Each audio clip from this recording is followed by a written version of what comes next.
Yesterday, a guy I would call a friend, Charlie Kirk, was murdered. I wasn't sure I was going to do anything about it. I was going to post anything publicly about it because I can't even imagine what his family is going through and what his really close friends are going through. You see, a few years ago now, Charlie Kirk and I talked about potentially doing something on college campuses together. He believed, like I do, that education is maybe the most important thing that we do. Charlie and I didn't agree on everything. And I don't think that's something we should strive for in humans, actually. I think it's a really good thing for you to disagree, sometimes intensely, with other people. But we were talking about, or really I was trying to convince Charlie that we should talk about business and economics and making money on college campuses, because it felt like kids had no hope there anymore. Like they thought that the generations before them got it better than they did, and they did not have economic opportunity. And I wanted to talk to them about how could we change that for them. And then time got away from us, and Charlie kept going until he became one of the biggest speakers on college campuses all around this country. And the reason I'm doing a quick podcast on it is because it has rattled me so deeply. I think that freedom of speech and the First Amendment is one of the most powerful things we can have as a country. I'm a former journalist. Our entire profession is built upon that right to speak. And that, I have a belief that deep down inside, if you cannot beat someone's arguments, then you need to be better skilled, not to hope they die. And I wrote down a few things because I didn't want to mess this up too badly by doing it publicly, but I have a couple thoughts. And the first thought is that you builders, the people who listen to this, we need you now more than ever. I think this country was built by doers just like you, those who believed that you could build stronger and not have to tear things down. See, I believe that it's harder to build a house than it is to burn it down. I don't know how to build a house, but I could burn one down. And so inherently, it is always easier to tear down others, and it is always easier to apparently even kill another than it is to push back on their ideas by having better ideas yourself. The only other side of this is that I do actually believe in you. I meet you all over the world, everywhere, every day, real humans who I think are building the world that you want. And whether you agree with Charlie or many of the things that he stood for is sort of irrelevant, I think.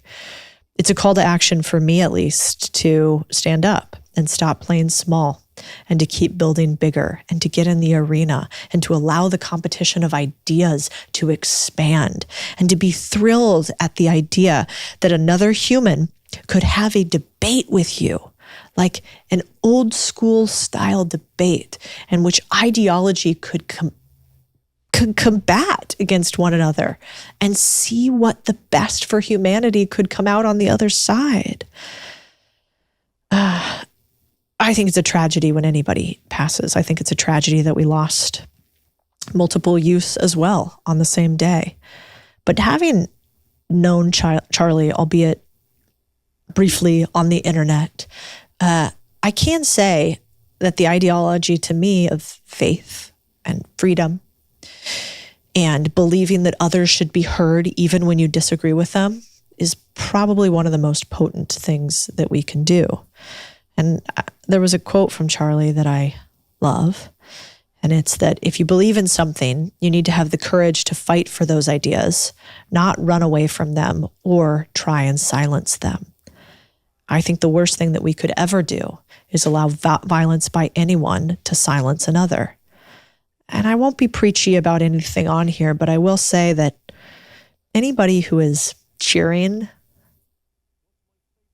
a fellow citizen and them being murdered probably doesn't want you to win either. And eventually they turn on you, whether you want to or not.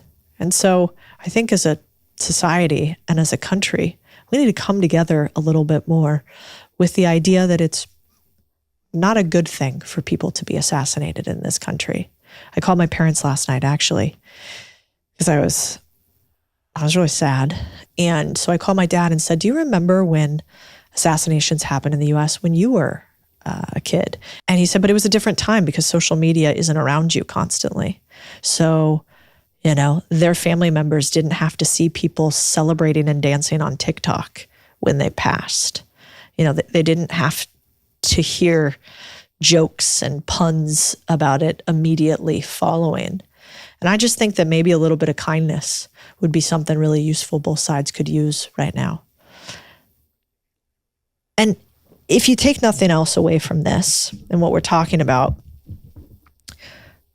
I hope maybe you take this, which is your ability to defend your ideas and then change your mind once you find better ones is the single greatest reason you will succeed in life.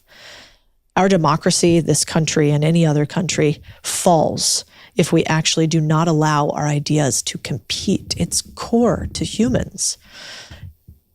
And it matters in science, and it matters in math, and it matters in business. On this podcast, we've had Hindu monks, we've had a former pastor, we've had politicians on both sides of the aisle, Democrats and Republicans, we've had billionaires, we've had people who are broke. We've had the whole gambit. And the reason why is because we have to think like contrarians and question everything. And so today I'm sad. And my condolences go out so deeply with his family and his wife and his beautiful children, and with all of us who would struggle in a world in which violence is the action to difference of opinion. So thank you for listening. And I hope this is a little bit of a tribute to a man that to me made a very big impression and who was not afraid to say his quiet part out loud. What do you do to stop caring about the haters? How do you deal with that? You just genuinely gotta not give a fuck. We're all in verbally abusive relationships with our smartphones. Why would you go to a place where somebody's constantly telling you that you ain't shit? If you were married to a person like that, you wouldn't stick around in that relationship. So why do we think the most important question is to ask in a conversation when you want to find the truth? Oh, I definitely think it's why. In particular, politicians always ask the question twice. I aspire to be this level of 50 Cent petty. Like, talk to me about what's happening there. And the things that I've seen, I get it. Don't offend the wrong person.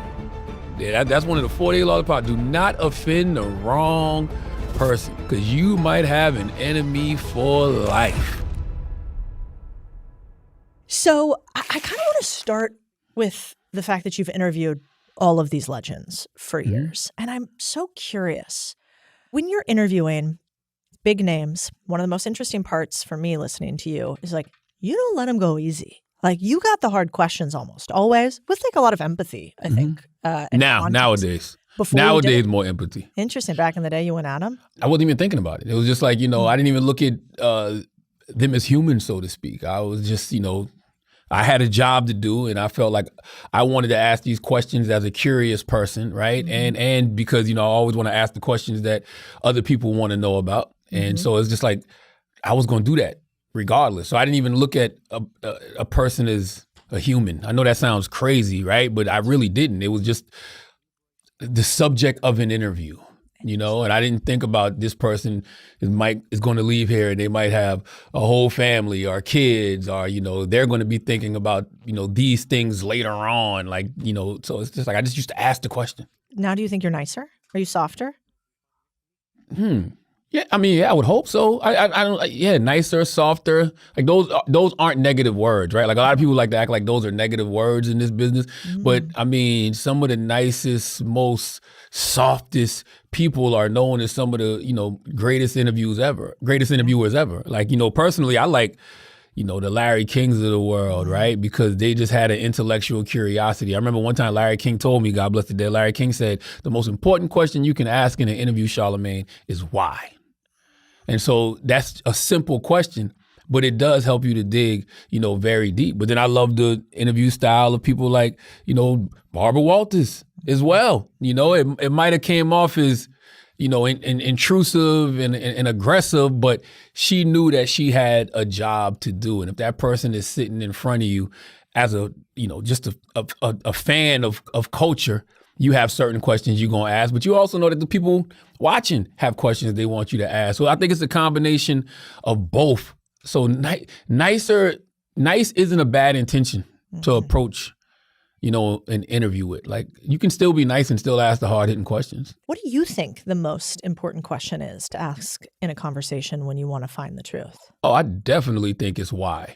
And I definitely think when you're, interviewing people, in particular politicians, always ask the question twice.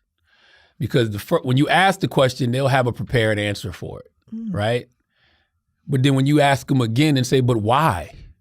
Now they really got an answer from the human aspect and not the politician. We sat around with our team and these are the answers we came up with to answer, this question. They really got to answer it. So I think, asking whatever the question is twice, but then when you ask it again, that's when you hit them with but why though?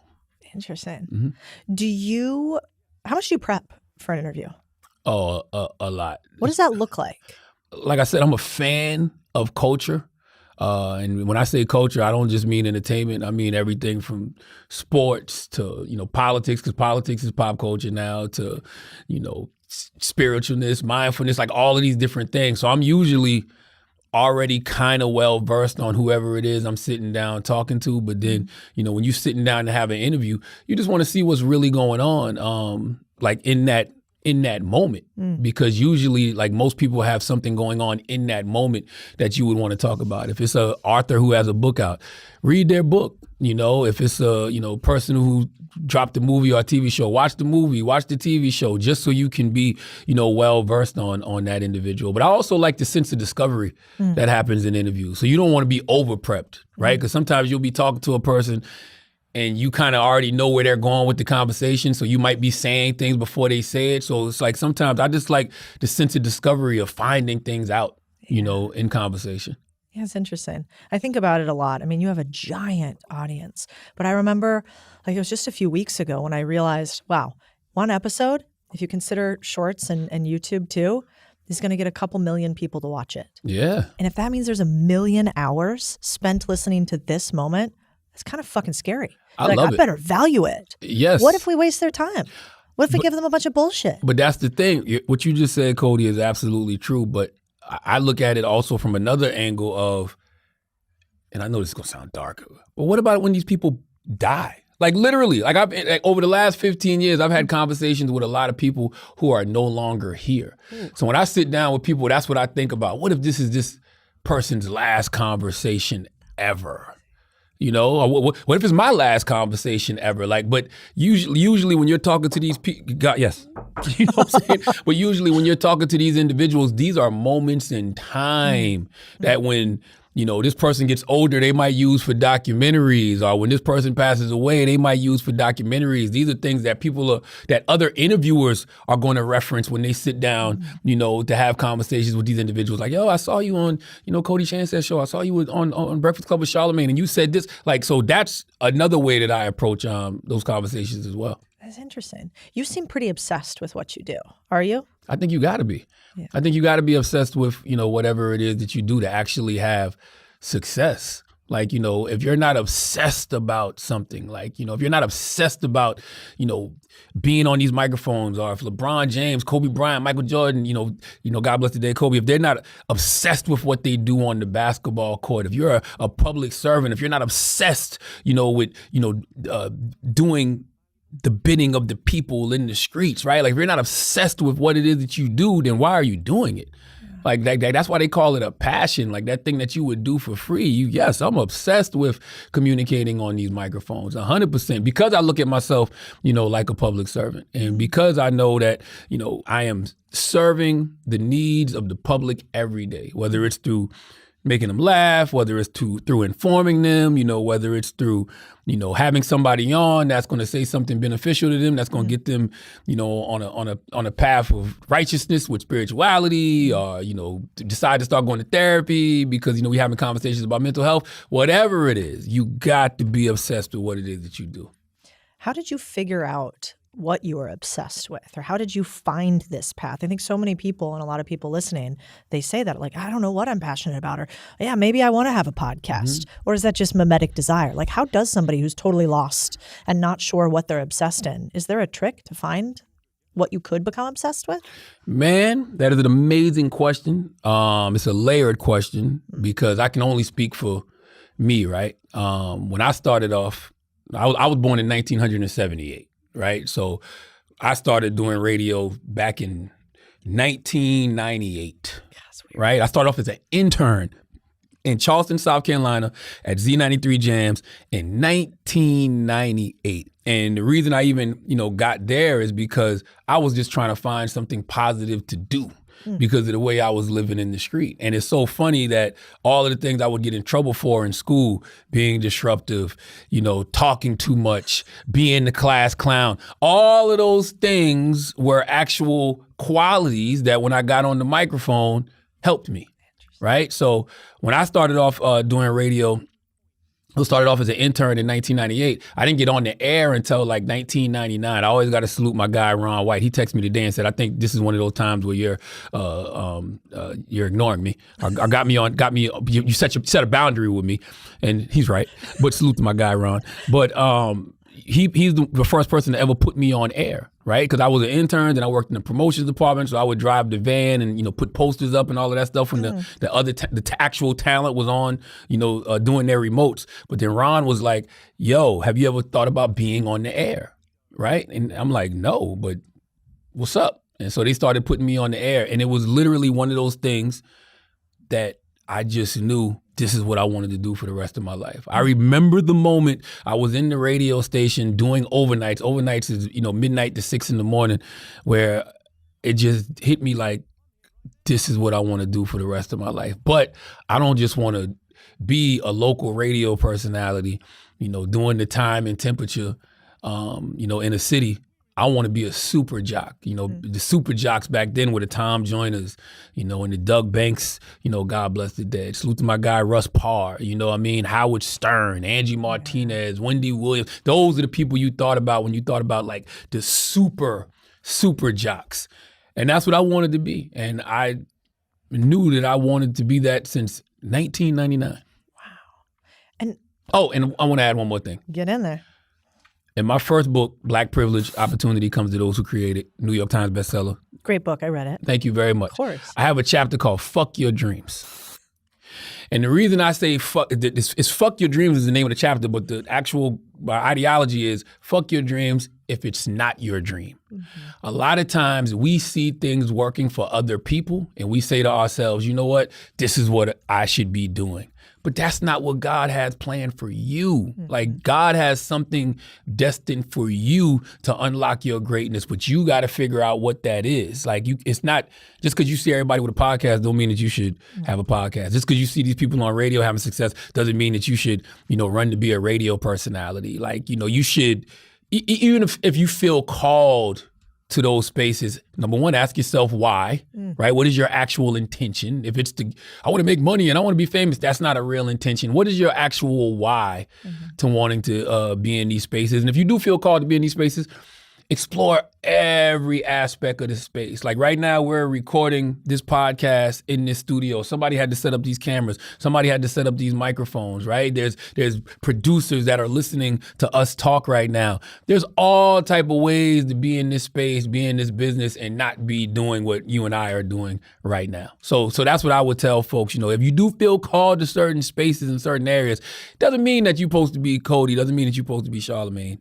Figure out what that means and why you're being called. You talked about wanting to be a super jock, and let's just call that like one of the greatest of your profession. Mm-hmm. What do you think it takes to be the greatest in any profession? Like these days, there's a lot of people that'll say work-life balance matters a lot. Can you have work-life balance on your way up to greatness? Yes. I might have answered that different some years ago.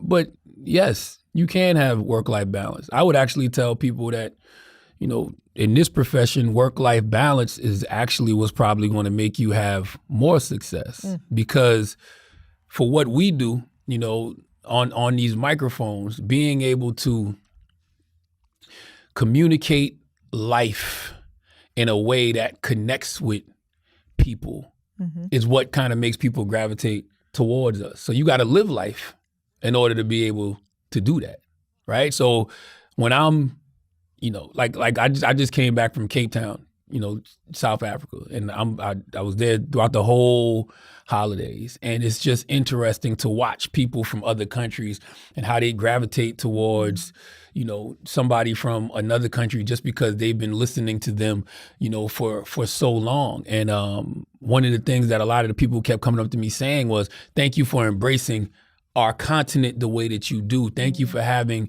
they were naming different, African talent that has been on the show, whether it's, people like DeVito or Burna Boy or, me being friends with my homegirl DJ Cuppy or Bo Nong. Like they were, my man Casper, I'm gonna mispronounce his last name, so I'm just gonna say Casper. Y'all know who I'm talking about. But they were coming up to me because of the way that I connect with them and how I'm able to communicate my experience as a Black American, appreciating what it is that they do, and bringing them on my platform and having a conversation. So it's just, I think that you got work-life balance matter. Like I'm able to go to South Africa and like experience that place for myself, and then now come back to America and talk to my listeners who may never have been to South Africa. I've had the pleasure of being, going to Johannesburg and Cape Town. And that might make more people want to go to Cape Town and Johannesburg just listening to me communicate my experiences there. So yeah, I think you gotta have work-life balance because you have to live life, right? And not even just in this profession, just in general. Like, do yourself a favor and go live some life. You got 168 hours in a week. You know how much time that is? Like 168 hours. You should have more than enough time to do what it is you got to do as far as your living and your career is concerned, but also go out there and just have some time for yourself and your family. You know what I think we should talk about that we talked about before? We were talking about time. And I said a line like, we ought to be done at this time. I worry about not respecting people in time. I'm married to a military man. So he really associates lateness or extension with disrespect, which is kind of like a military mentality. And so I was like, I'm going to make sure we're out on time. And you had like a really interesting take on a book you had read in two different types of time. Yeah, it's this book that I love to read. It's called The Big Leap. Like I read it, often. But it's written by Gay Hendricks, and he talks about Newtonian time and Einstein time. And Einstein time, if I'm saying it correctly, Einstein time is basically us realizing that we create time. Now, I do agree you should respect, people's time. But when we say things like, I don't have the time for that. Yes, you do. You just don't want to do it. And you're using time as the scapegoat. And the example he uses is like your kid might walk in and your kid might ask you to play. And you'd be like, I don't have time for that right now. But if your kid walked in and your kid was, cut and bleeding, you would stop everything and you would have the time to do whatever it is to make your child stop bleeding and stop feeling that pain. And so it's just the way we look at, what time is, instead of treating time like it's something that's out of our control, or we're a victim to it. No, you have all the time that you create. So do you not say the words, I don't have time? Do you replace it with something? That's why I constantly read books, the same book over and over, right? When I'm really into a book, I read it over and over because you want to constantly try to practice these things that you are learning in that book. But yeah, there's no such thing as not having time. The other saying that we always say is you make time for what you want to make time for. So instead of saying, I don't have time, I don't want to right now. Like, it's like somebody comes to me right now and is like, hey, man, I would really love if you would be at such and such, blah, blah, blah. Let me talk to my assistant so I can check my schedule and see if I can squeeze it. You don't really want to do it. Because things that you actually want to do, oh my God, I'm there. Like, let's figure it out. Like, then that's when you hit your team and like, this person wants me to do X, Y, and Z, be X, Y, and Z. Let's figure it out.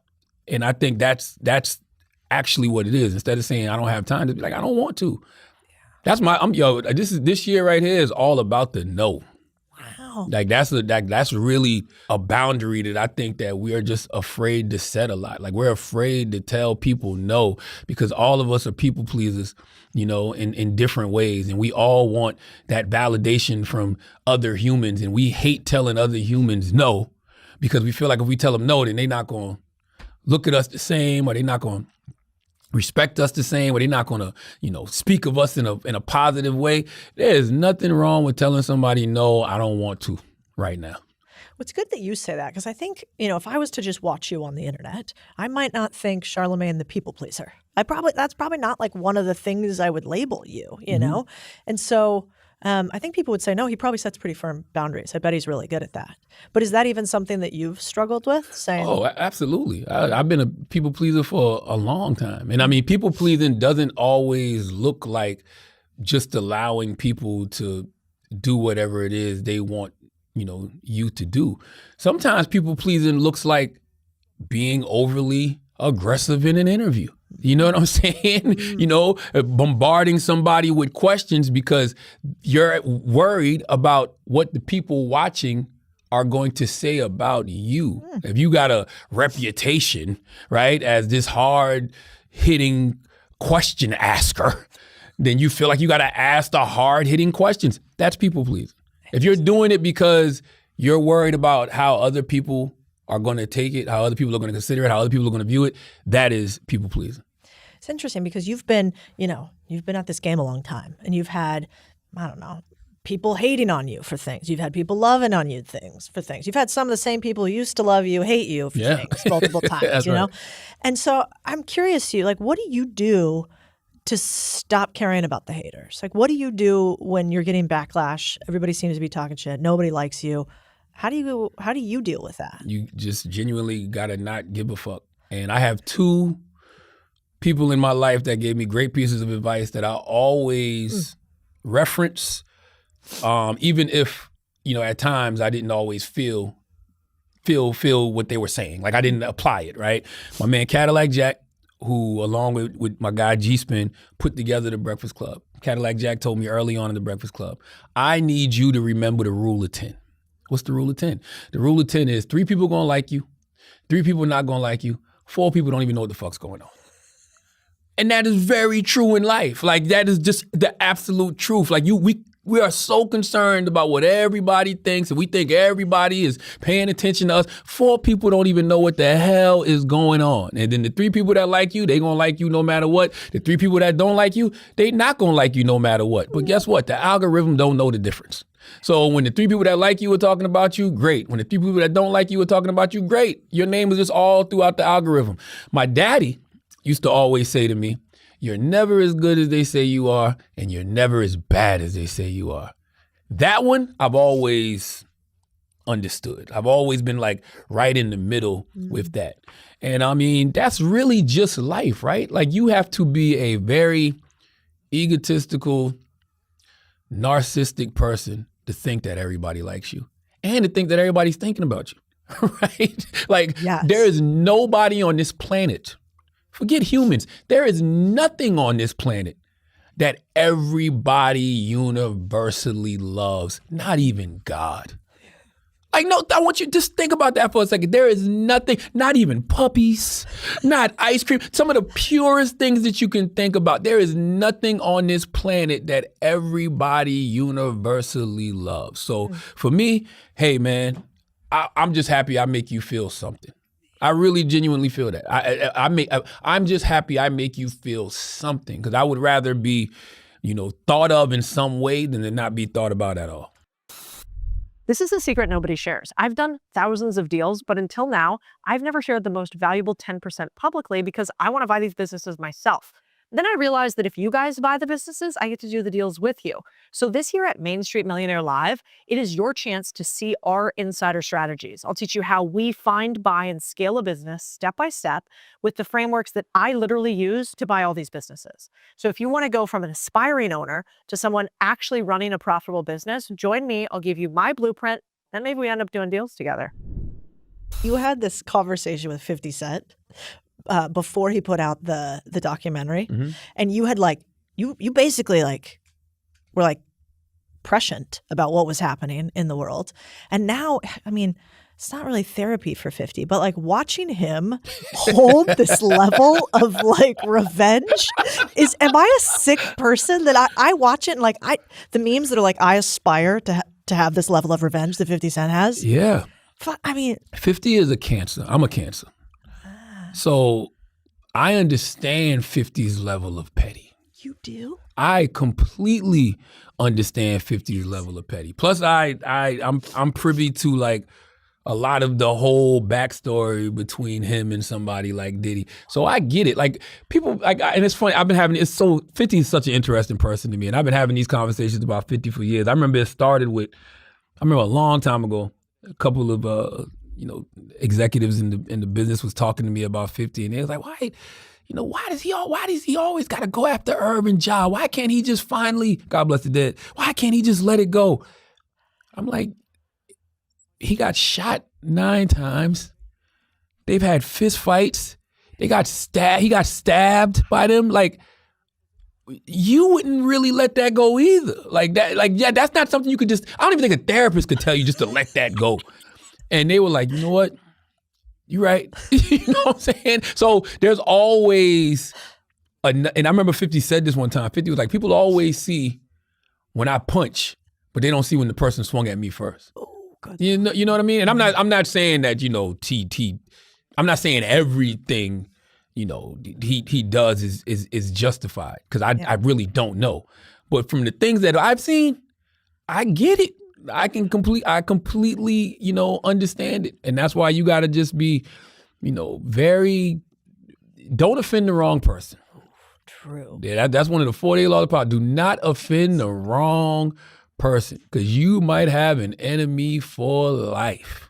I would never want to, like 50, just cut the podcast, edit it out.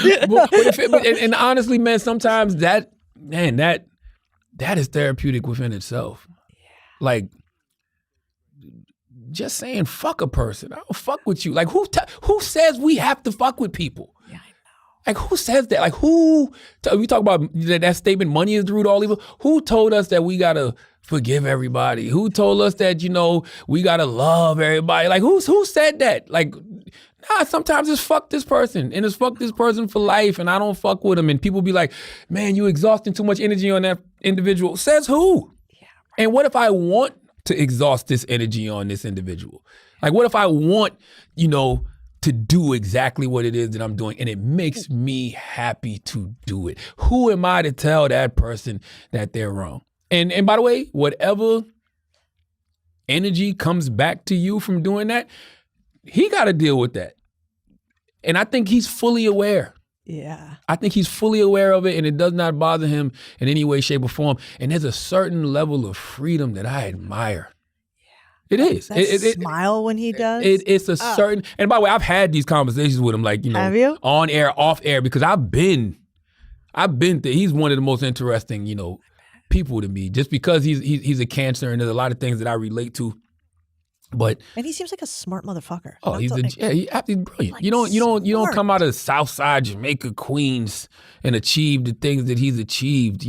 Achieved things, lost things, got him back triple, and not even having success in multiple industries. That's what he don't get enough credit for. Yeah, he did his thing in music, but he went from an artist, started his own label, had successful artists under his label. Like, I'm glad we're having this conversation as well. But he's another person that I really look at, as a blueprint, because that's what you're supposed to do. And I remember, he says things that I remember. He said, I'm a general with G Unit, but I'm a soldier when I'm with Eminem and Dr. Dre. That right there is a jewel, because I hate when people say things like, yeah, but you work for a corporation, and I also own a lot of things on my as well.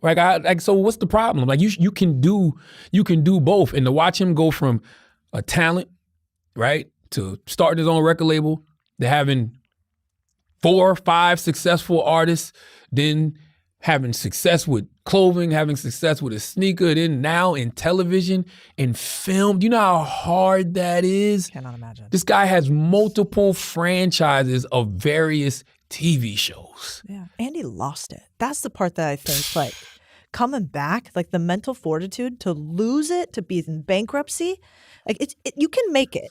You can make it. Absolutely. But to lose it and get it back. And to get it back. Oof. Yeah. And to and to remain himself throughout it all. Yeah.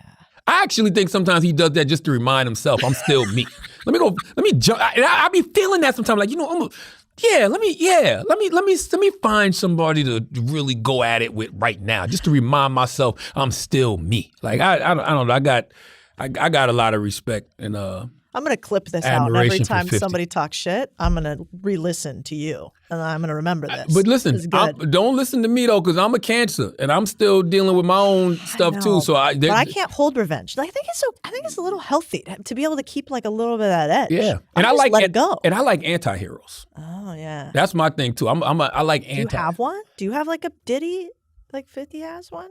Um. Do you have one? And you're like, yeah, fuck that guy right now. I won't say his name, but Dan. Yeah, but I already won. Oh shoot! You I need won a new several. one. I done won several. I've had a few, but I've won. So it's like it's not the same. You know what I mean? There's nobody I really want to like stomp on them. Why they? I don't. And probably, you know what? Probably I've never had one to that level. I probably never had one to that level. I've never had nobody try to like physically, like. Well, I'm lying. I have had people send people to physically harm me, but it's not like a punch in the face. Like, you know what I mean? It's not like a shooting or a stabbing or anything like that. So, yeah. But when I say I like anti-heroes, I like the Batmans of the world. I like the, Tony Starks, the Deadpools, the Wolverines. You know what I mean? I like those type of anti-heroes. I'm the guy that, I root for the villain in movies sometimes, and to me, like 50 is the ultimate hip hop anti-hero. What about you?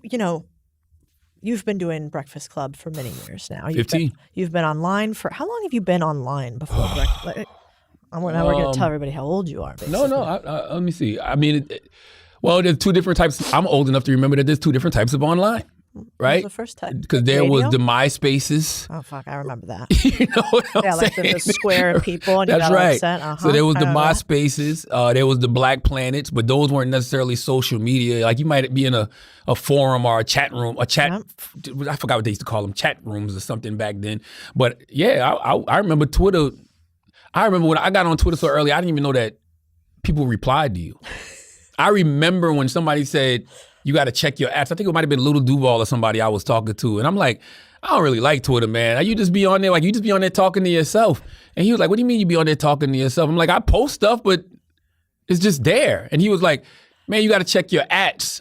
I'm like, the ads? And then that's when you clicked on your ads and you started seeing everybody atting you. And you're like, oh, Then you're okay. like, I wish I never knew that existed. Yeah. That's how I feel about it some days. I stopped going on Twitter in like 2018, 2019. But we got on, I think I got on Twitter in like 07, 08 maybe? Yeah. Yeah, that place is a little wild. Oh, it's not good for my mental health in no way, shape, or form. Yeah. But you got to know that though. We're all in verbally abusive relationships with our smartphones. Why would you go to a place where somebody's constantly telling you that you ain't shit? If you were married to a person like that, you wouldn't stick around in that relationship. If you were at a job and you had a boss talking to you like that, I don't think you would stick around in that relationship. So why do we do that with social media? Like, I'm not, forget just the block features and the unfollowing folks. I'd rather not even go over there. Like, I'm a stern believer in if somebody be like, hey man, why don't you come over to the house? Or, we having this party, or we having a cookout. Who all over there? If they say the wrong people and the wrong energy, you not going. So why do we take our monkey asses over to social media, especially Twitter? Like, I have no place, I have no desire to be over there. That's really smart. A little social cleanse. I have not been on this since 2018. What about, like, you've probably changed a lot since 2018. Like, I imagine 15 years online. Are there some things that you have said before, like back in the day, you're like, this is true, I believe it with all of my being, and now, fuck, I was wrong. I remember talking to Malcolm Gladwell one time, and Malcolm Gladwell said to me, there's a lot of things that I wrote in books like The Outliers that I don't necessarily believe anymore. Interesting. And I was like, oh my God, like that kind of threw me for a loop. But then I had to think to myself, like, just because he wrote it in that book and he has maybe evolved and learned a lot more information and it's taking him someplace else, doesn't mean that somebody else isn't going to pick up that book right now and it's going to meet them where they are. Do you think about your books that way? Like when I was going back through and I hadn't read one, I didn't realize you had multiple books. Mm-hmm. And so when when I went back and I was reading, so I had read Black Privilege. And then when I went through and I was looking at Get Honest or Die Lying. Yep, that's my last one, my third one. Yep. I didn't realize that you had such a focus on mental health. And I don't know why. I guess I had seen Breakfast Club and I'd thought of your persona a lot there. But I like asking you these questions because when I think about the person who's listening here, I'm always thinking about them, maybe a little less than the guest. Like, what does Charlamagne have that I feel like every human listening is just going to it's going to blow their mind this week and it's going to help their life somehow. And that's kind of how I think about you. It's like you have this amazing career, but it's mostly like, what do you got that they need, And when I think about your career in particular, there's a couple ways I want to go with it that I think could be really helpful with people. One, conversations, we're having less of them. You have them deeply. And even with people I don't know if you don't like them or not, but maybe you don't agree with everything. Maybe you sometimes don't like them. And I guess one of the questions I have for you is like, what do you do when you have a conversation with somebody you don't like or agree with? You just agree to disagree. Like, I don't think, I don't know. There's too many people I've had conversations with who I don't like because I don't know them personally not to like them. Yeah, I may not like their ideologies. I may not like, some of their worldviews, but I don't know them personally to not like them. And I mean, that's what conversation is for. And just because you have a conversation with a person doesn't mean you're going to end up liking them at the end of the conversation. But I feel like as human beings, we should, respect each other enough to discuss. And even if we discuss and debate and, argue and, we might even get to yelling in an interview. But I think that's just what happens when you are having a real, healthy, honest conversation with somebody. So I think this is our job. Like, I'm a radio personality. I'm a podcast person. I'm a media personality, right? Just like you're a media personality. If I choose to invite you into my space and have a conversation with you, it is ridiculous to just then say, you know what, I'm going to slam dunk on this person. I'm inviting this person in my space just to slam dunk on them. If you get dunked on in the midst of the conversation, that's different. But I invited you for a conversation. So have the conversation and see where it goes. Do you get a lot of comments online like, why are you having this person on? All the time. All the time. What do you say to the people who won't have a conversation with somebody? Like, what if somebody's listening right now, and this happens around the holidays, probably good timing for it. They're like, I'm not fucking going home because Aunt Becky loves insert one political party, and I don't want to talk to them. I think that's the most ridiculous thing in the world. And the reason I think that's the most ridiculous thing in the world because, politics are very fleeting, right? In the next few years, hopefully, right, if we still have free and fair elections, they'll be electing, somebody else, and there'll be a lot of damage done because of the current administration, but the way people felt will kind of be a thing of the past, right? Maybe. Maya Angelou said that, people will forget what you did, they'll forget what you said, they'll never forget how you made them feel. So maybe people will forget about it. But man, I've been alive long enough to have seen how this goes, before. And I mean, that's your family member. Don't blame who's in the White House on you not wanting to talk to your family member. You never liked this person to begin with.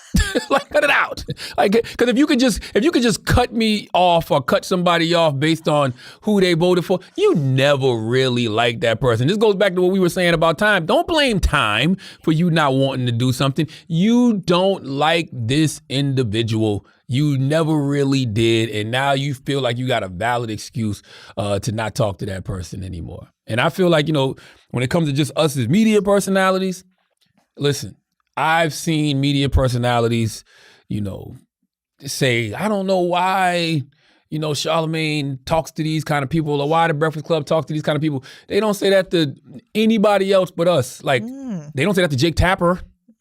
Right? Historically, they didn't say that to people like, Diane Sawyer, Barbara Walters, Oprah Winfrey. I grew up in the era of watching Donahue have the Grand Wizard of the KKK on. Yeah. Right? And I grew up in the era of, Donahue would host It's us, not just Donahue. Everybody would talk to people that they didn't necessarily agree with, right? Nobody said anything back then. So why is it such a thing now? And I would tell all of these media personalities, when you say things like, man, I would have never done that. That's why you're not me. That's just the reality of the situation. That's why you're not me. So don't ask yourself why you don't get the things that I get, per se. Yeah. Because you don't do the things that I do. I have no problem sitting down having conversations with people that I may not agree with. But that's just because of the great personalities that I saw before me. They were doing the same thing. They used to do specials where they would go talk to Charles Manson while he was in prison. They talked to Jeffrey Dahmer. He ate people. Like, and you're not going to talk to somebody just because they got a different Republican. A Republican? That's crazy. That's crazy to me. I'm also old enough to remember when people hated guys like George W. Bush. Now everybody loves George, but they love watching George Bush with Michelle Obama, and it's so cute, such a great relationship. I remember when y'all were calling George Bush the Antichrist. That's true. Well, or if you go back to history, Democrats were actually Republicans. Republicans were actually Democrats. Like the whole party, they've changed back and forth. They had different ideologies at the time, though. So totally. But it's kind of wild to see, what used to be a Democrat today was a Republican at one point, and vice versa. It's like we put these hard lines on it. But it's a really interesting point because you're right. I actually went to journalism school. I always wanted to be a journalist. I ended up in business and finance for all these other reasons. I guess we've come back. But I used to love Walter Cronkite for that reason. Yeah. There was a time where you would want to get that interview. Like, we saw freaking Barbara Walters went and spoke to Fidel Castro. Like, those were the type of things that we constantly saw the greats do. So who are we to be like, nah, I'm not going to do that. Nah, that's so if not you, who?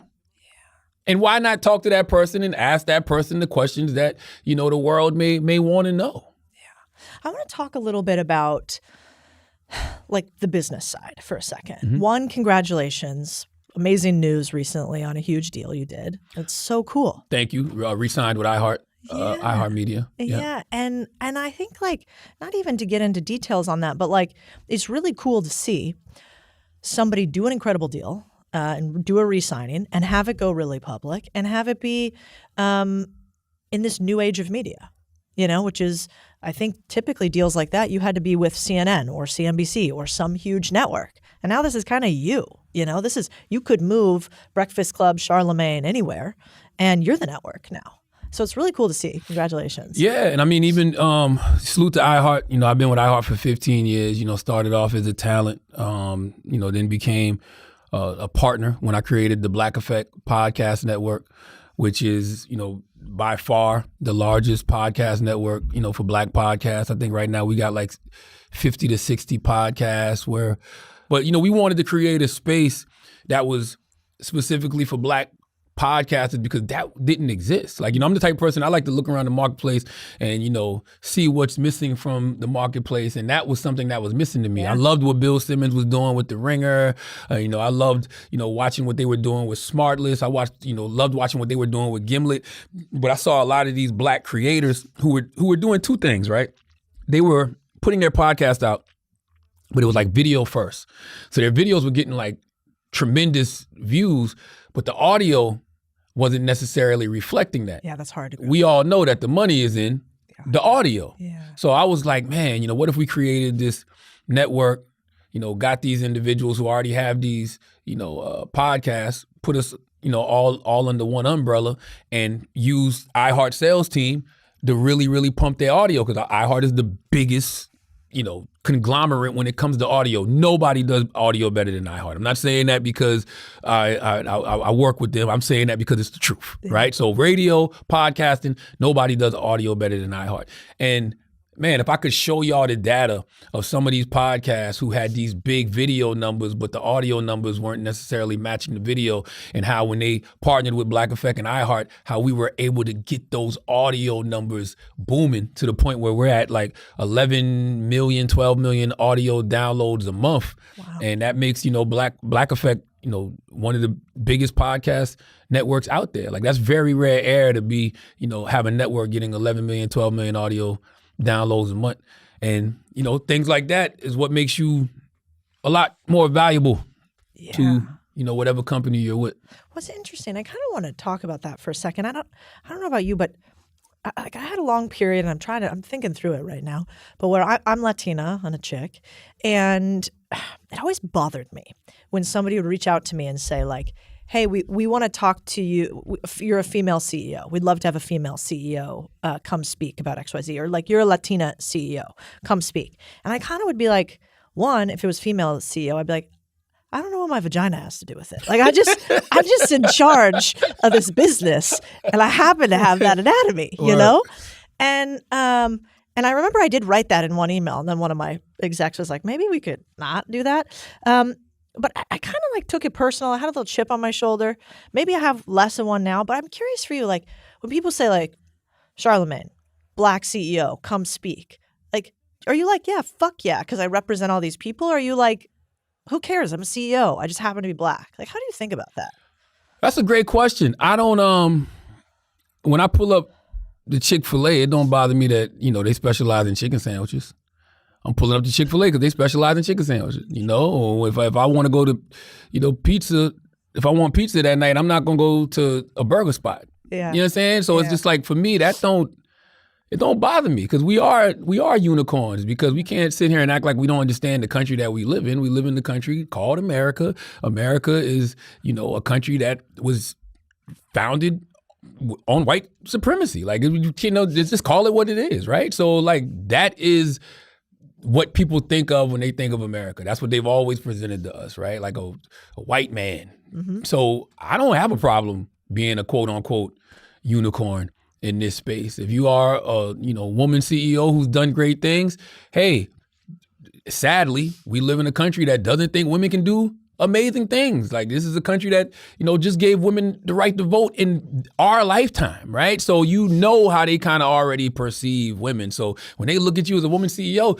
they're looking at you like, damn, I can't believe she did all. I can't believe she got that done. Why? Because you're a woman. Same thing with a Black person. Why? I can't believe that a Black person could achieve those kind of things because of all of the things that this country has thrown at us historically. So things like that do not bother me. If you want me to come out here and be the bearded woman at the circus, or like, I don't have no problem with that, because I feel like, by the time I sit down with you and have a conversation, you're going to say to yourself, I understand why that person is in the position that they're in. Yeah. It's interesting. I think culture and race I don't think about it as much now because I'm like a little bit of a spreadsheet nerd, but, as I've gotten on the internet more, and then people, of course, they notice you. They're like, yeah, he's Black. And yeah, she's a chick. I'm like, okay, yeah, I guess that's part of the equation. Yeah, whatever. You're stating obvious. Yeah, exactly. Yeah. I'm like, all right.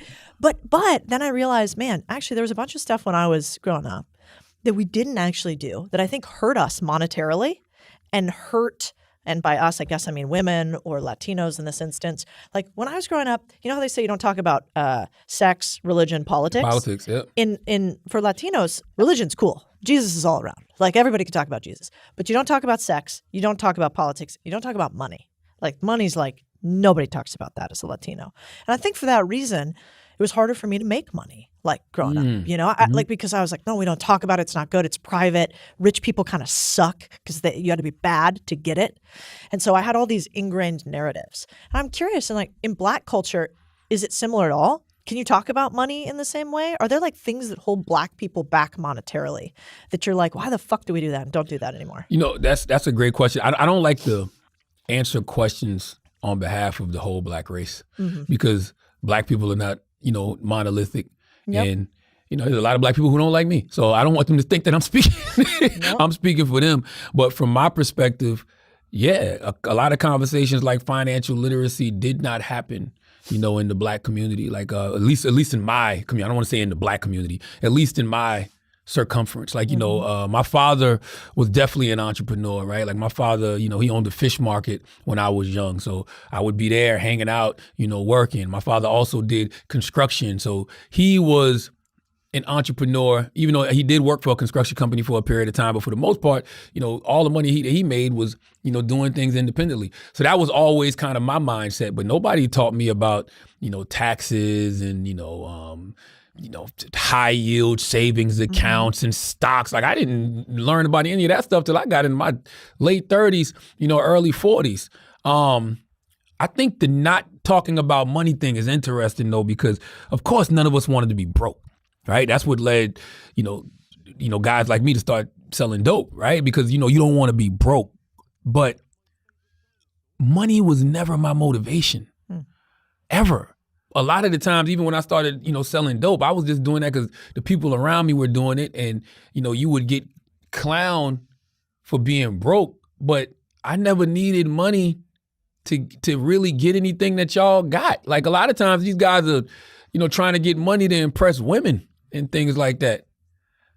I wasn't the best looking, but I could hold a really good conversation. I could make you laugh. Like they, check. You know what I mean? There was a lot. The girls that y'all was, trying to get, I was getting just being my natural broke self, right? So it's like money was never my motivation. What was my motivation was wanting to realize my full potential as a person on this planet. Even when you were younger, you were even when never I was scared younger. about being broke or not having money? That wasn't part of your equation. Were you religious when you were young? Yeah, I grew up, my mother was a Jehovah's Witness. My mother was a Jehovah's Witness. My grandmother was a Baptist. My father was a Jehovah's Witness too, till he got this fellowship. And then, he started studying Islam. So I was getting hit from all different angles. I had my grandmother who was a Baptist. My mother was a Jehovah's Witness.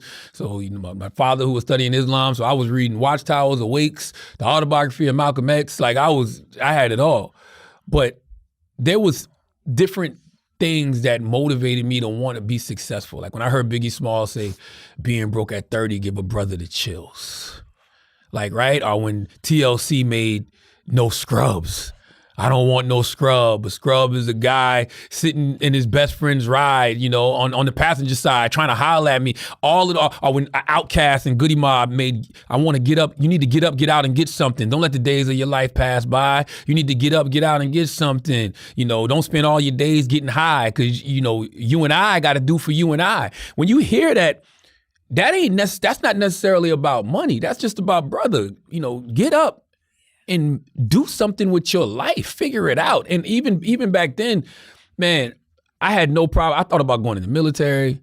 There was a time I wanted to work at UPS because, I had an uncle who worked at UPS. Like, and same thing with the military. I had my mother's first cousin, his name was Bruce. He was in the military. So I was just looking at all of these different things that could potentially get me off this dirt road in Moncks Corner, South Carolina. It wasn't necessarily always entertainment. Like I had no problem living what people call the so-called American dream. Like you just figure out something, that can make you some money to be able to afford a nice place to stay, have some food on the table. And if you want to have a family one day, you can do that. But, it wasn't necessarily, I want to be rich. I want to be famous. I want to be this, multi-millionaire. It wasn't necessarily that. Like I just wanted to not waste the life that God gave me on this planet.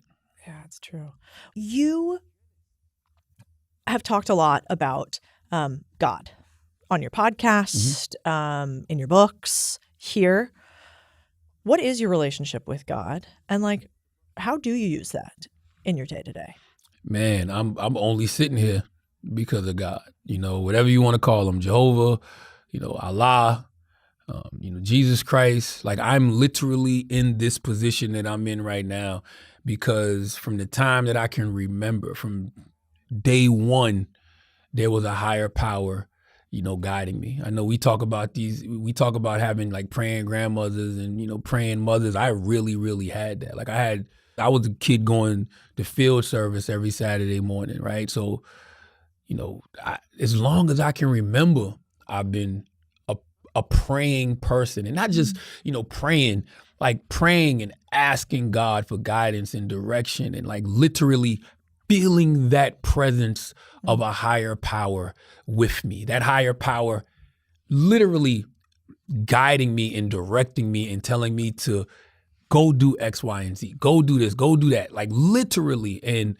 it was the times where I didn't listen to that voice the way I should have, that caused, so-called negative things to happen to me. And the reason I say so-called negative things is because I feel like everything is just a part of this process called life, right? The so-called good, the so-called bad, everything that happens to you while we're living this thing called life is just part of the process that led you and I to both be sitting here, in this moment. But I just feel like the whole way through, it's just been God. And I mean, I remember last year, I said to God, I was praying, meditating, and I said to God, God, I am ready for every single thing you have planned for me on this planet. I said, I want it all. And I know people might hear that and they might think, monetary things are just the good things that come with success. No, I want to experience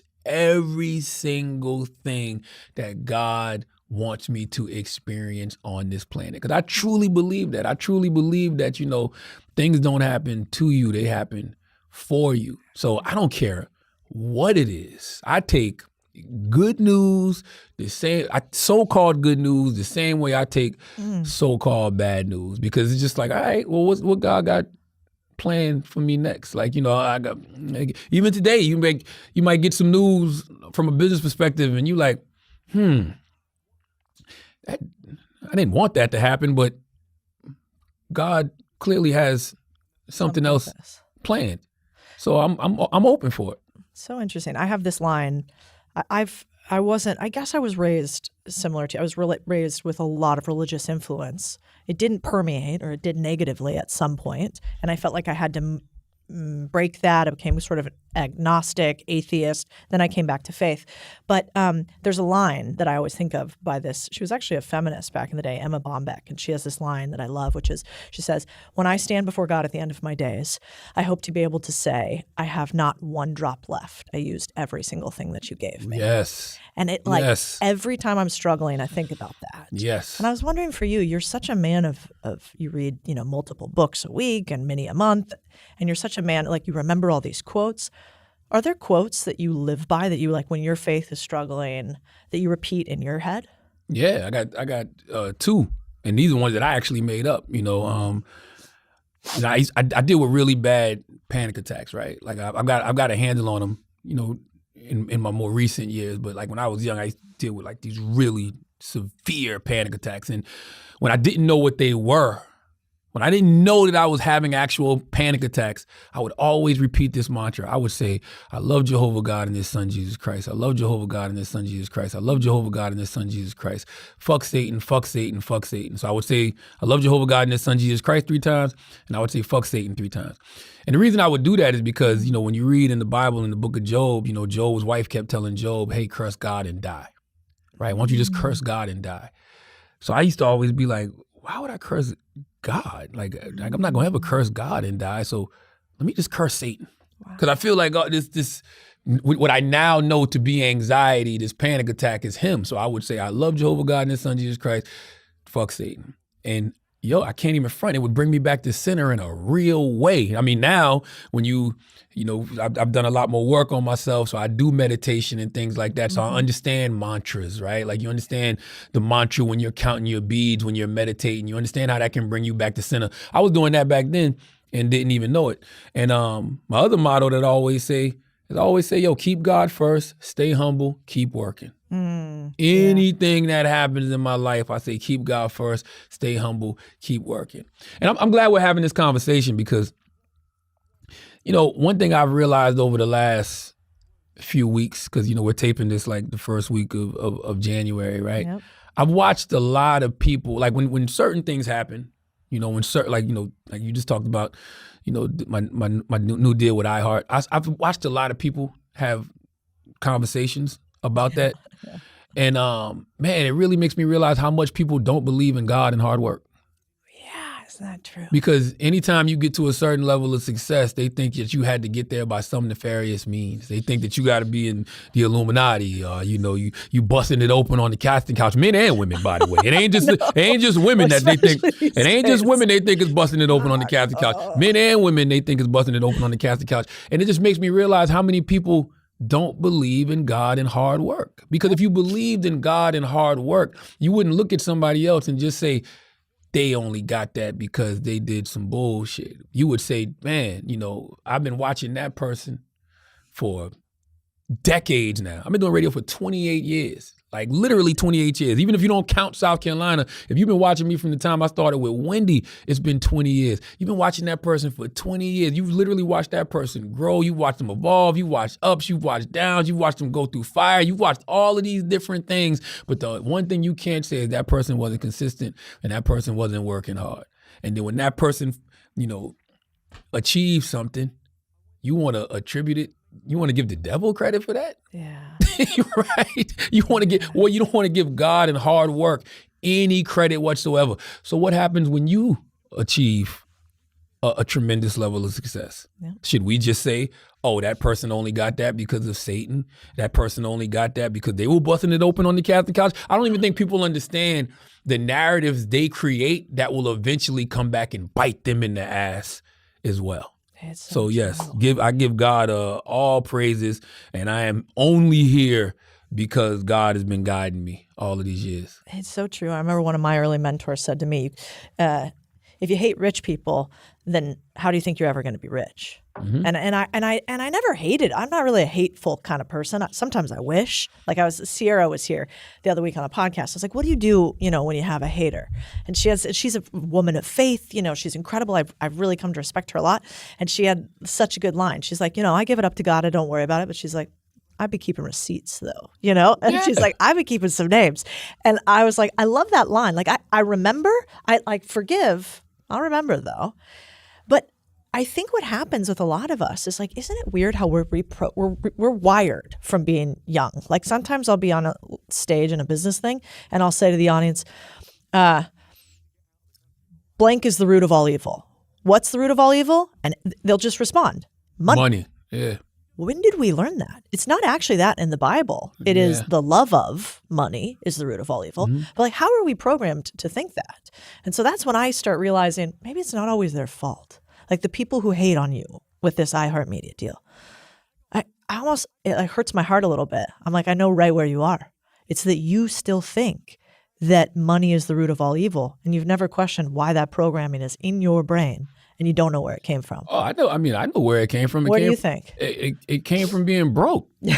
Like when you broke, you're going to be disgruntled. When you're broke, you're going to be upset about that, and you're going to say things like money is the root of all evil. People will say things to justify why they're not in the position that they want to be in. But man, I'm gonna be honest. I know this is gonna sound crazy.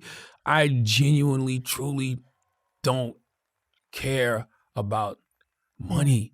I care about being happy. I tell folks all the time, man, what is success? Success is you're doing whatever it is that you want to do and it makes you happy. Yeah. I know people right now that, are making tens of millions of dollars and they hate their jobs or they hate, what it is that they're doing. So is that actually success?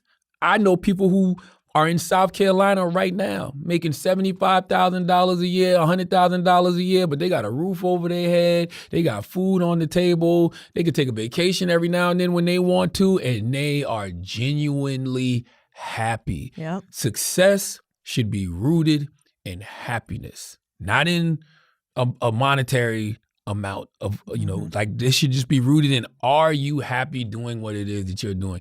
I am happy doing what it is that I'm doing. I love what it is that I do. I love waking up in the morning to go do morning radio. This is literally what I used to pray for and what I used to dream about. When I was in, Charleston, South Carolina at Z93 Jams in 1999, I was praying for times like this. I wanted to be the super jock. You heard the people I named prior, the Tom Joyners, the Doug Bates, like those were the nationally syndicated radio personalities that a whole generation was listening to. I love being in the middle of one of my unanswered prayers. Oof. So there's no dollar amount that can make me any more happier than I already have been. I'm in the Radio Hall of Fame. I'm literally in the Radio Hall of Fame. I've been successful and happy, not because of any money, but because I chose to do something and, God allowed me the wherewithal and the skill to navigate my way to that point. So one of the things that actually brought me back to you online is you had this post about the trades.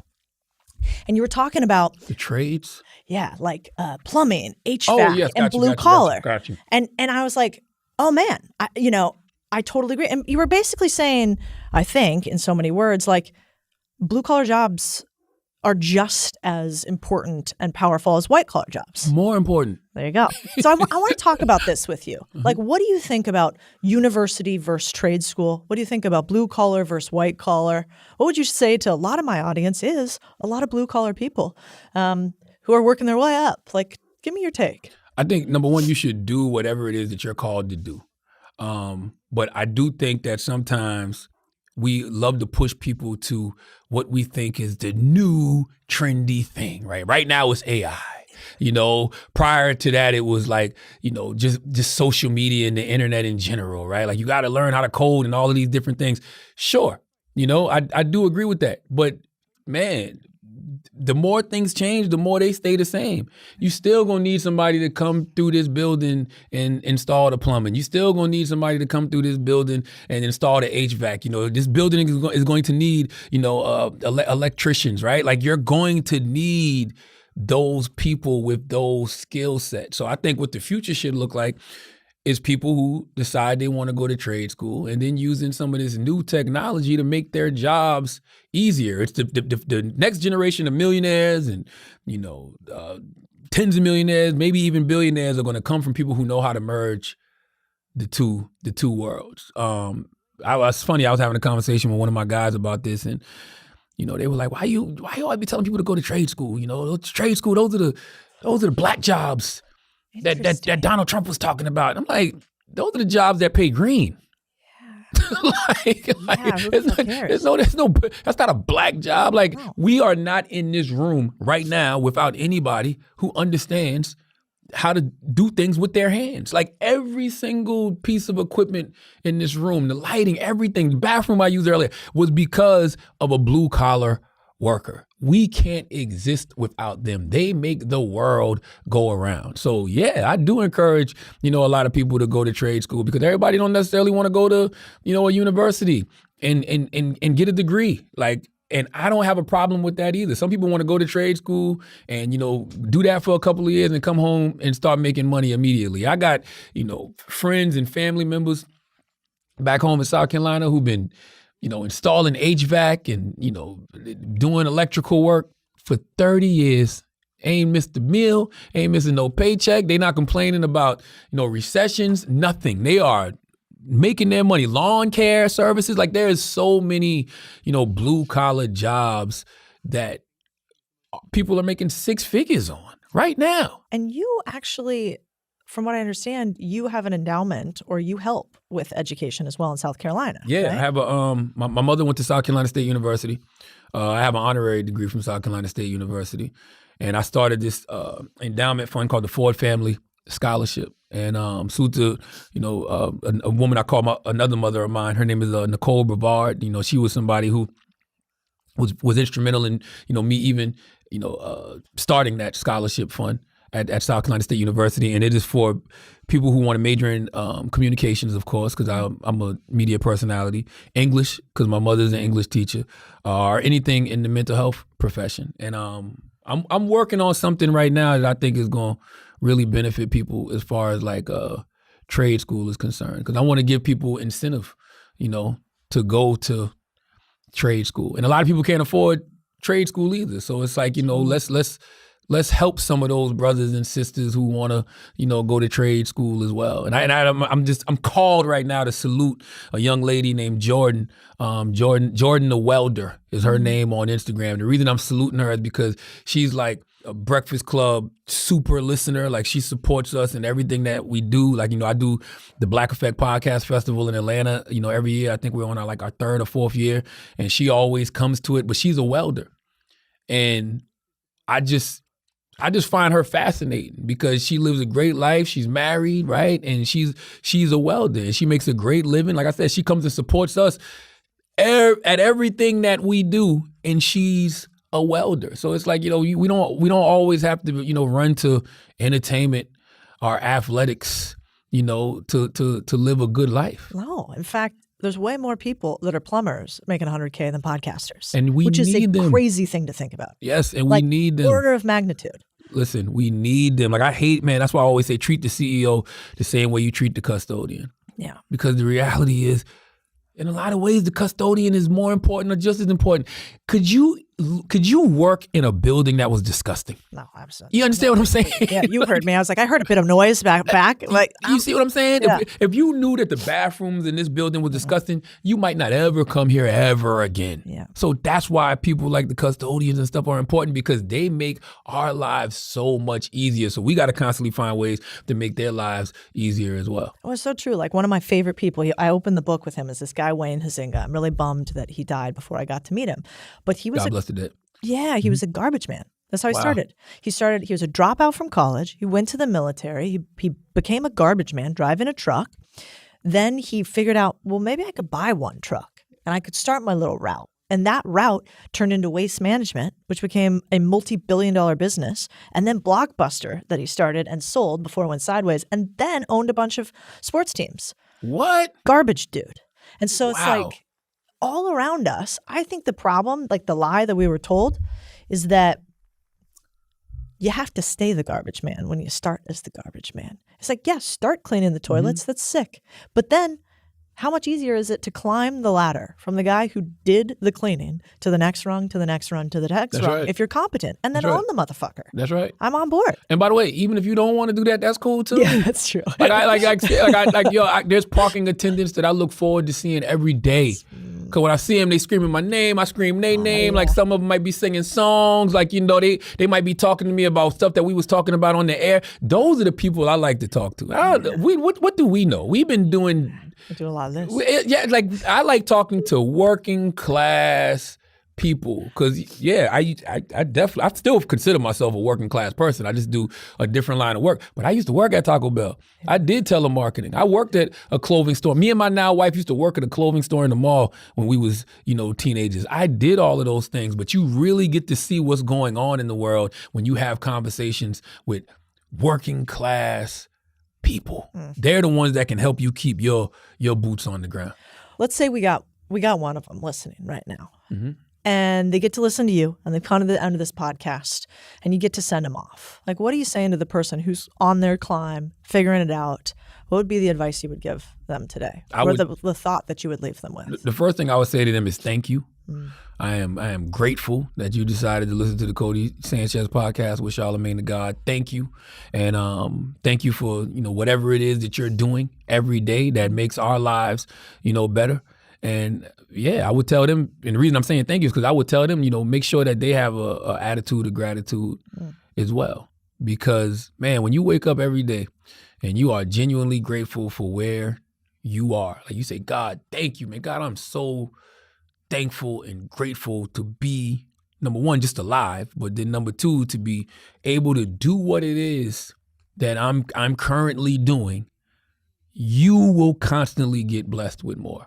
I think that is what truly makes an individual happy, right? When you have true gratitude for where you are in life, at the moment. Like, you can't wake up every day and hate what it is that you do. If you wake up every day and hate what it is that you do, please change what it is that you do. like you have to. Like, you cannot wake up every day and hate what it is that you do, because you're gonna project that negative energy onto everybody. Like, don't be the garbage man with an attitude, right? Don't be the person working at the fast food restaurant with the attitude. And same goes for us. Like, if I wake up every morning with a negative attitude, I'm gonna get on that radio and I'm gonna project that onto the people. And trust me, I've been that before. I've been in that space where I've been that before, and God had to remind me quick, I can take this away from you. You do know that, right? Like, I could take this away from you in 2 seconds. So you asked for this. You prayed for this. This is what you wanted. This is what you worked hard towards. How dare you come up here every morning and project what you got going on, negatively to the people. That's one of the reasons I started going to therapy. And when I started going to therapy back in 2016, I would literally come on the radio and tell everybody that I'm going to therapy every Friday at 3:00. I started talking to the people about what it was I was dealing with because I owed that to them. They can't turn on the radio and hear me going off on somebody or hear me maybe badgering somebody in an interview. I'm like, damn, why is this person doing? Why is he coming like that? It might be entertaining to some. Some might be like, what is up with this dude? I started to go do the work on myself because I wasn't happy with what was going on with me internally. And so me coming on the radio and expressing that, to other people and tell people I'm going to therapy and trying to get a handle on my anxiety and bouts of depression and things like that, that became a whole movement of its own. And that just started with me being honest with my listeners and not wanting to take for granted the blessing that God had gave me, because I know he could take it away from me in a heartbeat. And that was 2016. So that was 6 years in the Breakfast Club. We still here 9 years later. I continue to grow. I continue to evolve. So clearly, I did something right. Last thing for you, like, what should people be following you on this year? I know you're working on a million things, but like, where should they, where are you like, I'm fucking excited. Tune into this, people. Thank you. Yes. Thank you for that. Well, the Breakfast Club is coming to Netflix this year. Yeah. So, That's you'll sick. So open up your TV.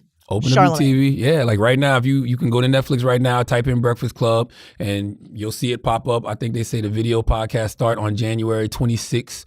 So you can set your reminders for that. Yeah. And I mean, a lot of people are having conversations about, Netflix, and they're saying Netflix is trying to compete with YouTube. I don't think Netflix is necessarily trying to compete with YouTube. I just think Netflix is doing what all of these, streaming platforms are doing.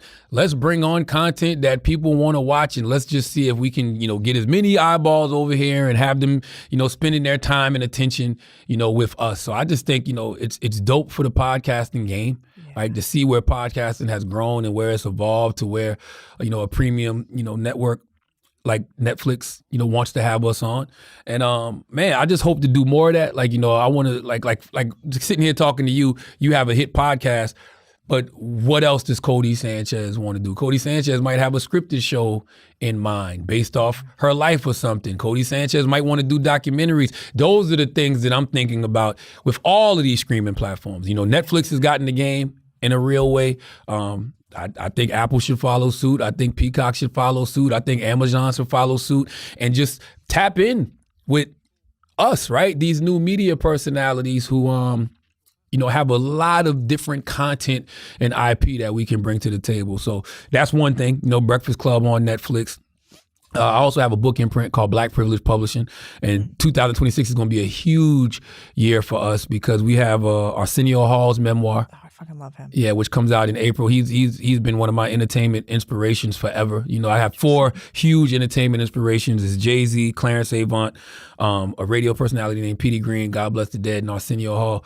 And so it's like a privilege to be publishing his memoir. So that comes out in March, I believe, but you can pre-order his book now. My man 2 Chainz, who you should actually have on this podcast because his business mind, he is, a very, very astute, businessman. Like one of my, business ventures, which is the Crystal franchises that me and my wife have in South Carolina. I got into him because of 2 Chainz. He has a Crystal franchise. Crystal is a burger spot. Oh, sick. Yeah, so they serve like little sliders. Like, so they're like the down south White Castle. Oh, and so, he has a role at Crystal. And my man Lil Duval, I saw him one day, because Duval does this thing in his community called Duval Day. And I saw him with all these Crystal burgers. And I'm like, damn, I ain't see Crystal in a minute. Where you get Crystal from? And he was like, yo, 2 Chainz is, working with them now. So I reached out to Chainz and, my guy Technique, that's 2 Chainz partner. And they plugged me right in with my man, Jonathan Childs, who owns the Crystal franchises. So me and my wife ended up doing 6 of them. Salute to my guy Billy as well. And so we got 2 Chainz book coming out. The Voice in My Head is God. That comes out in April. My co-host Jess Hilarious, on the Breakfast Club, she has a book coming out called Tell Deaf Do We Parent. It's a co-parenting book. That comes out this year as well. And we have some other ones that we haven't announced yet, so I can't announce them. But those 3 we've already announced, so you can go pre-order those wherever you buy. Let's do it. Books now. Pre-orders are so important. It's like I don't think people realize, like, if you like one, if you like Arsenio, if they like you, if they like Jess, like the best thing, it's such a gift to do a pre-order because all the publishing nonsense you got to get through. So hopefully you guys go buy some of those books. Pre-orders are important, but I think that there are I'm not gonna say they're a tad bit overrated. I think the publishing company puts a little too much emphasis on them. Yeah. Because people buy in the moment. You know, people want to buy like what right about now. to hit New York Times? Like the shenanigans I had to go through to try to. I was like, don't buy now. Wait 3 seconds. Only from this spot. It's fucking crazy town. Yeah. So my second book, I'm not doing any of that. No. I care about selling books more than I care about the list. Because the list is all politics, you know that. I can't believe they let me on there. I thought for sure, Main Street Millionaire title about boring businesses making money, like that's what people want. Yeah, but they don't. I don't think. I'll drive myself crazy worrying about stuff like that. Seriously, because you just don't. I don't know how it works. Like it's all politics with all of those lists. So I just want people to go out there and buy the books, learn something from the books. Most importantly, because all of those different books serve different purposes. Arsenio Hall's memoir is just for anybody who grew up on Arsenio and wants to see the ins and outs of Hollywood in the 90s and why he made the decisions that he made, because what he was doing was groundbreaking and revolutionary back then. So if you ever woof, woof, woof, woof, woof, you're going to love that book. 2 Chainz is literally the voice in my head is God. So it's like a spiritual book that shows you, why he made the moves that he made, from child to now as an adult. And Jess' book is about co-parenting. It's literally about how her and her her first baby's father have had a healthy co-parenting relationship. So we got a lot of different books for a lot of different people. Oh, I can't wait to read them. Absolutely. Charlamagne the God, thanks for being here. Thank you, Cody. It's amazing. Absolutely.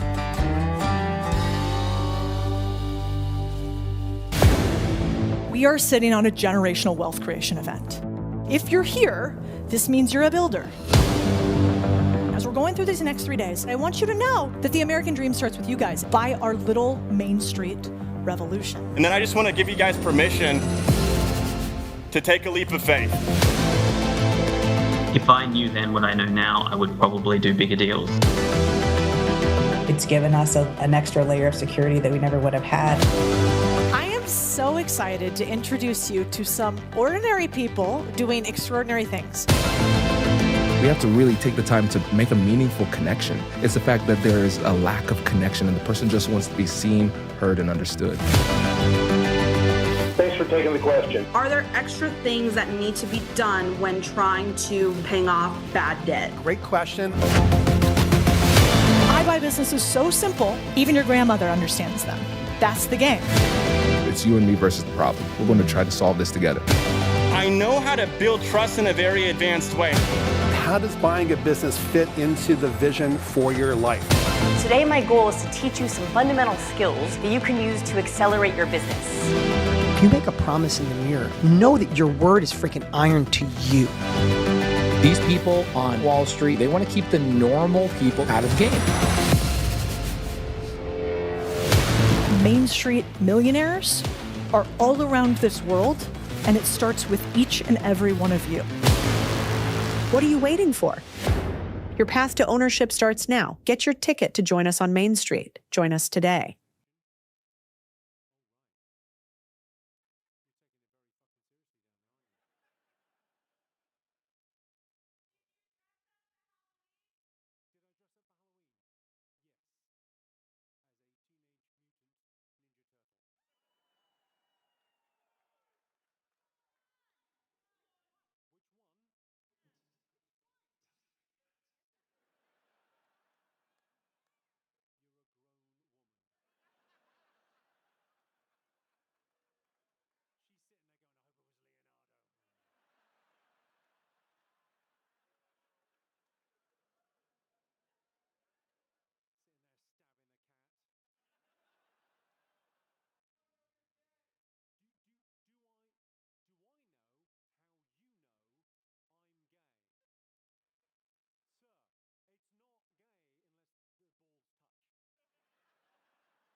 there ever a moment where you were a billionaire multiple times over who's run $100 billion company? How do we steal her homework? How do we learn lessons from somebody who has won so many times in so many businesses?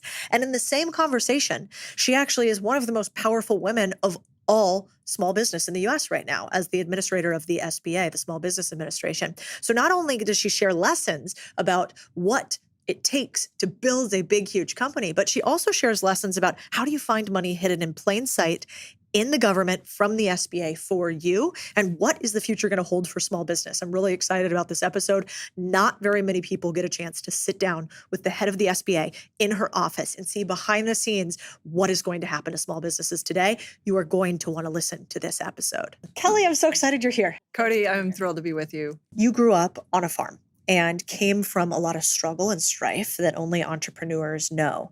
Can you tell me about that time? Well, it was incredible to grow up on a family farm. And at the time, I grew up in a house that had no upstairs heating. So we'd wake up in the morning in the winter and there would be frost inside the windows. But we never thought that was anything that would be different or wrong with that. We just had electric blankets that we slept under. But I saw how hard my family worked and I was inspired by it. I saw my grandmother writing the commodity futures prices on the Formica countertop. And then when my grandfather and dad would come in for lunch, they'd look at the prices and go back out. And that's where I first got my interest in finance and markets. And I saw my mom and dad building their trucking company together and dealing with the Interstate Commerce Commission filings and the paperwork. And I saw our truck drivers coming over to collect their paychecks while my mom wrote them out. And it really impressed upon me that, wow, they're providing livelihood and they're building something for people, that people are coming to us asking them to haul loads of grain off their farm, not just our farm, but theirs. And my parents sponsored the softball team in our small town. Like I saw and what other small businesses did.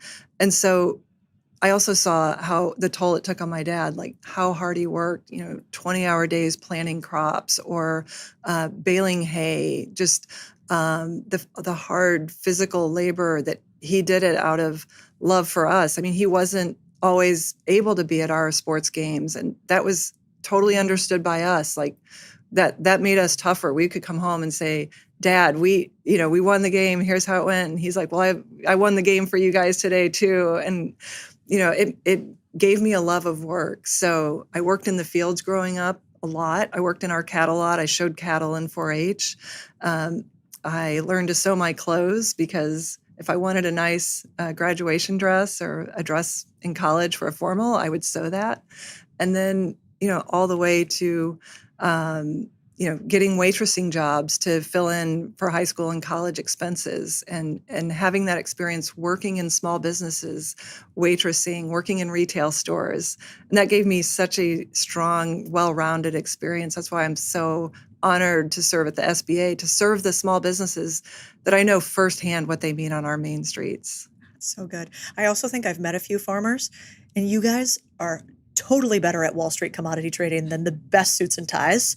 I mean, I think the drawl is always the giveaway. That's when I know I'm in trouble because they give me a little, well, hey, I don't know about that. And then they know about that. So I got a lot of respect for farmers. Well, they have a lot of skin in the game. I mean, nothing like having thousands of bushels of a cash crop on your hands to force a decision. One of the things I was curious about is you and your husband have run multiple businesses together and seem very aligned. What's the secret to doing that? Boy, that's a great question. First of all, I'm incredibly blessed. That's the first open secret right there. Well, I am so blessed to have met him at a time in my life when, things could have gone either way. I thought, I've been moving around the country for 10 years, taking increasingly more responsible jobs. And I thought coming to Atlanta was going to be another stop on that career trajectory where I was working to find my fitting. I'd just gotten my CFA and had worked in private equity, had worked in as an equity analyst, and then was interested in doing investor relations. And I ended up joining the executive leadership team, ultimately working my way up to that. But we both just connected on our Midwestern values, our love of our families, our work, our shared passion for improving ourselves and giving back. Like, we're both very altruistic, but we're also competitive. So we kind of feed on that. And I'm just so blessed. We get along great. We love talking about business. And we both understand what's important in life. And it's not the monetary. I mean, people make a lot of our wealth or success, but it's something we don't really spend a lot of time talking about. Interesting. Yeah, you're not very flashy. Yeah, I drive a Kia Telluride. I do out of have town. Yeah. Really? You don't want to roll up in the Lambo? Made to the in Georgia. SBA? Well, I'll admit I do. I have a Porsche, and I do love, and because when I was 11, living on our farm, a guy in a Porsche came driving up to drop off something for my dad from a grain elevator. And I was like, what is that car? And when I found out it was a Porsche from age 11, I always wanted one. So, I do think it's beautiful engineering and they go fast and I love racing and all that. But I'm most comfortable just driving around town in my Kia Telluride, made in Georgia. I love that. Also, I'm a bad driver, so I shouldn't be trusted with nice cars. So I'm into that. Okay, so you chose well with your partner. And the only reason I want to ask one more question about partnership, because I think, at least for me, I work with my husband. It's the best thing that I ever did and also the hardest. Like, our first year working together was really, really hard. And I wasn't sure we didn't make a mistake at first. I was like, oh my gosh, can we really do these two things? And now it's a gift that I feel like was taken from us as society. Like, it was bad to work with your family. It's bad. It's nepotism. It's all these things.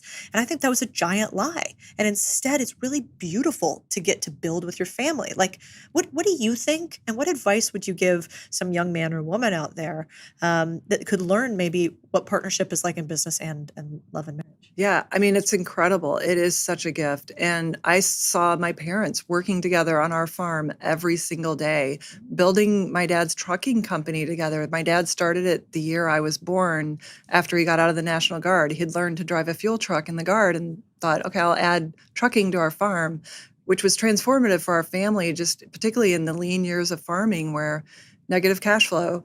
And so I saw my mom helping my dad build that business and how amazing it was to have a family that all worked together. And now we're on the 5th generation on our family farm. It's incredibly rewarding, the pride and the ability to work through the challenges together. I think it's something that our country is a little bit lost. And you've pointed that out. I've heard you talk about like 80% of people in America in the 1800s were small business owners, and now it's 6%. And I think that's tragic. And I really appreciate all the work you do to encourage entrepreneurship, even though back on the farm and in the small town I grew up in, everyone was an entrepreneur, but we never knew that word. Yeah, right. It was just everyone felt like they did what they did because it was their calling. I think one of the interesting parts about you is you have built all these really big businesses previously, cross-sector, and yet, you started really without a lot, which I'm sure small business owners can relate to. They might hear how big your businesses are and not think that you understand what it's like to be a little guy. But was there ever a moment where you were like, this isn't going to work, I'm totally going to fail, and we're going to lose everything? Over and over and over. That is essentially like, it's the setbacks and the rejection that I remember more sometimes. That's what always fueled me. And do you have a big juicy one? Oh my goodness. Well, from my earliest time in my career, I mean, I applied for jobs I didn't get. I went back and got those jobs. I've never accepted rejection. I've been tenacious about it, but I've also had huge setbacks, whether it's in working on deals or working on businesses that we thought that was the end of the opportunity. And just kept going. And I think it comes from really how I was raised. I mean, on a farm, you are raised in that situation. You don't have any guarantees and you figure it out and you work hard until it's done. And I think just that tenacity really saw me through a lot. And, certainly building a career from Wall Street now into the cabinet, from rural America, I think that just really taught me to dig in, keep going, keep learning, and keep the curiosity about how things work, and keep asking questions, and never accept the first no. Yeah. Yeah, you seem like when we were talking kind of behind the scenes, you're like, I like it. I want to be in there. I want to be like making a difference. And I was like, wasn't it scary to run for Senate? That sounds horrifying. You were like, no, like put me in, coach. So you got a little of that inner psychopath. I'm into that. Yeah. What about, so you owned an MBA, a WNBA team, which seems incredibly hard in just every aspect, not as much funding, lower ticket sales, and then there was inner turmoil in the WNBA. What was the hardest moment for you running that business? Well, I think the biggest decision came when my business partner and I, we were 50-50 owners, but before that, we were minority owners. And there came a point where the majority owner decided to sell. And we had to look at each other and say, do we want to step up and be 50-50 owners?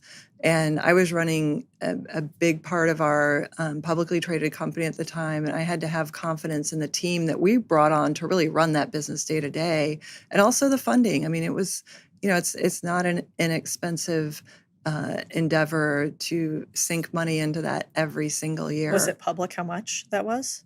No, but it's a couple million, and it was, we'd hoped to be able to get it to break even, but to the point, back then the bigger decision was to say, is this a go or no go? And I believe that when life opens a door for you, and like to walk through it, and that life had opened a door for me as a professional sports team owner. And walking away at that time didn't seem like a good option. And I'm really glad we walked through it. We owned the team for a decade. And it was very grassroots. In fact, I was working with a reporter one time and pitching a story. I mean, I was, making sure that we got the visibility. I had this vision because of what I'd seen living in Chicago during the Bulls run in the 90s. And I thought, my goodness, I see what sports do for a community. They really bring it together. And I think Atlanta could be a great sports town. And so we invested on that basis to not have this as a hobby, but to make this a business and a great community contribution. And we were so glad that we walked through that door and did that for a decade, for our fans, for our community, to elevate the sport. And it turned out to be such a good, I learned so much being a sports team owner that applied to business. Because in business, sometimes you can kick the can on a problem. In sports, you can't do that. Why? Everybody's just yelling at you all the time? Well, because in sports, the scoreboard shows the results every single day. The ticket sales show the results every single day. The coaching shows the results. And so you have to make those decisions game time. And so I started doing that in business, running my businesses like a coach would run a team. And I became a lot more effective, decisive, and not afraid about what decisions were around the next corner. It just really emboldened me to make those decisions and keep going. I'm a huge Phil Jackson fan, and it really stuck with me a lot. I read his lessons often on how to be a good leader. Yeah, the Zen master. Yeah. He was. I never would have known. Yeah, he was. He really ran an amazing team. When you read about the dynamics of the Bulls and how the players didn't necessarily all get along, but they brought so much electricity to the court, to the community. And it was just a huge lesson for me watching the Bulls. It was instructive, not just as a sports leader, but as a business leader. What do you think your leadership style is? Like, you've been successful in WNBA, you've been successful in a Senate race, you're the administrator of the SBA, you've also run these huge public companies. How do you keep winning? Well, I think it's you learn from the losses. And there's more losses than wins, to be honest. When you get to this point in life, you start looking back and you're saying, I'm really glad for some of those hard times. And some of those hard times were the best times. I think back to when our company was a startup. I mean, today it's $100 billion Fortune 500 company, but when we had 100 people and it was working every single weekend without a single day off, straight through, get there early, leave late, come back, over and over, cancel the vacations. The birthday dinner turns into a due diligence review up in New York. All those things, those were the best times. I didn't need a birthday dinner. I didn't need the vacation. I mean, these were the things that built the trajectory for success. And so I'm always happy to run into the fire. It's why I was able to start a crypto company in 2017, because I love to see a challenge. And I'm so blessed. My husband, Jeff, was the founder of that Fortune 500 company. And he's a visionary who is an engineer. And he takes every problem apart at the nuts and bolts level. And that's kind of how we've worked through a lot of challenges. And, I'm a little different. He's a genius. He's brilliant. I'm more of a hard worker. I didn't have the gifts of the intellect that he had, but I'm a hard worker. That's my superpower. And I have a deep well of curiosity. I love to get atomic level on things. That's why I was the only chartered financial analyst that's ever served in the U.S. Congress. What? So, yeah. Okay, you're obviously smart if you have a CFA. That's like the highest, basically, level financial certification you can have. And the failure rate for like level 3 is something like 90% or something. It's like each level gets harder. Yeah, well, I worked really, really hard on studying for it. And I made sure I passed every level on the first try. And it was a great challenge. And I love a challenge. And I think approaching everything like this is a challenge I can do makes all the difference, instead of, oh, I'm a victim, I'm a woman, only 11% of the people that pass this exam are women. I just said, I know I can do this. So I think accepting everything as a challenge as opposed to saying that it's all stacked against me makes all the difference. Yeah, definitely. Yeah, there was a quote I was reading the other day. Somebody asked Michael Dell, they were like, Michael, how much did you work during those first, few years of building your company? And he was like, I worked all the hours. And so I think, is that what it takes to build a multi-billion-dollar company? Is there any way to build it with a 4-hour work week, a lifestyle business? No. And why would you want to do that? I think part of the journey of life is creating and building and being with people. I mean, we haven't really talked about the people element. The most fascinating part of what I've experienced over my 30-plus year career is interacting with people, learning from them, and what works, what doesn't, how to succeed. And that doesn't come from just doing deals. That comes from experience at the negotiating table, walking away from it, coming back to it, having the discussions, whether it's internal within our own company. We used to promote internal dissent and debate. And then we'd make sure we pressure test everything internally and had the fights internally before we exposed them externally. And did things before we announced them. A lot of people love to run a company by press release and say, hey, we're going to do this and we're going to do that. No, we didn't do any of that. We would do the thing and then we'd say, we've been doing this for a month and our customers love it. So I think, walking the walk, not just talking the talk, was so important. And it's about making sure that you have people that are bought into the vision for doing the work, not, taking the victory lap. Yeah. How do you foster dissent in an organization? How do you get people to like competing for the best ideas? Well, I think it goes back to the original question you asked me about what kind of leader am I? I'm a hands-on leader. I try to run as flat organizations as we can. Like we're all on the same team. Like the team first concept is we're all in this together. If you fail, I fail. And so I want you to succeed. And that's why I am really careful about the teams I pick. And, loyalty is important, but you're being loyal to me if you say, Kelly, I don't think that's a good idea. It's not disloyalty. I don't want to be encircled by yes men. I want people to say what you're doing is maybe not the optimal way to do this. Have you thought about this? And I may take it on board. I may not, but I'm like, thank you for letting me know. I'm glad we've had this conversation. And so I think just really encouraging communication and dialogue. I feel like someday communication is going to be a lost art within the business world.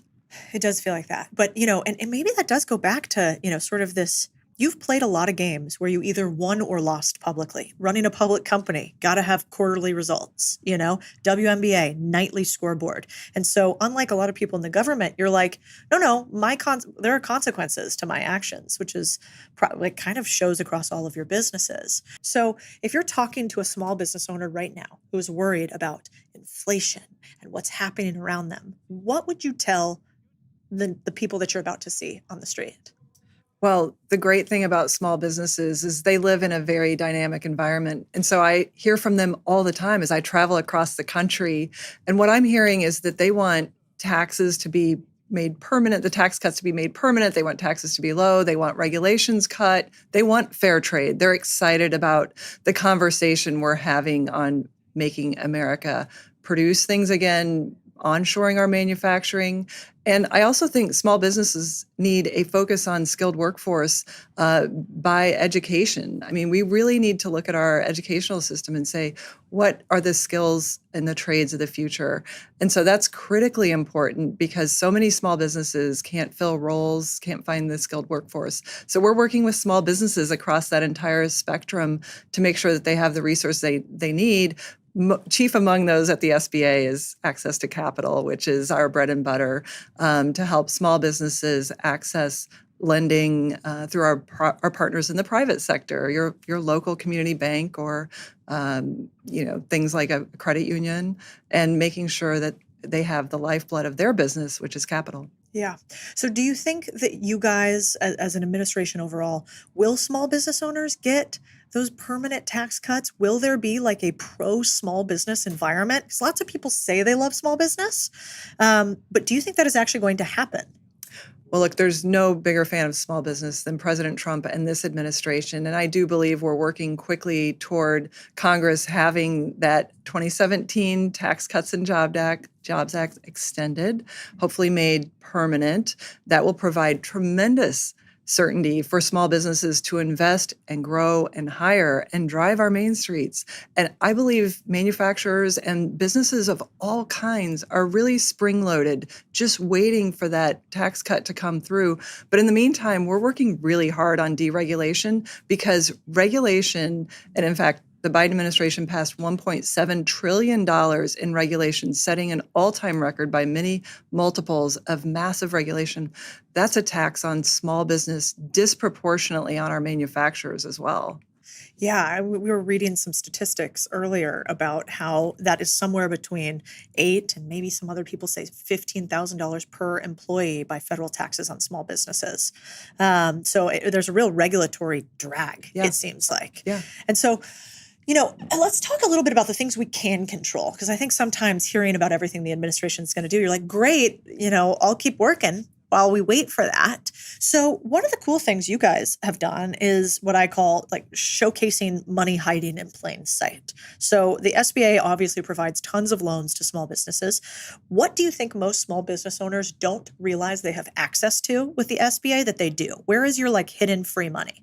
Well, actually, that's a great question. I actually think the SBA is not well understood. What we do is provide government-backed guarantees to private sector loans and loans that may not be extended but for that government guarantee. And what I love about these programs is they're self-funding. They're not taxpayer funded. When run properly with the right underwriting guidelines, these loans pay for themselves while generating access to capital for the small business, growing the tax base, driving employment. So it's a really free enterprise / private public partnership type thing that is unique in government. Usually it's government giving a grant.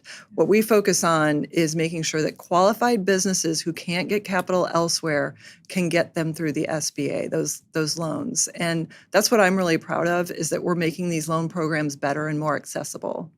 Yeah. And so if you're a small business owner listening right now, like, is there any downside to going to your local SBA office and just saying, hey, I want to see if I could be pre-approved for a loan for X or Y or Z? Like, should every small business owner be at least meeting with their local SBA?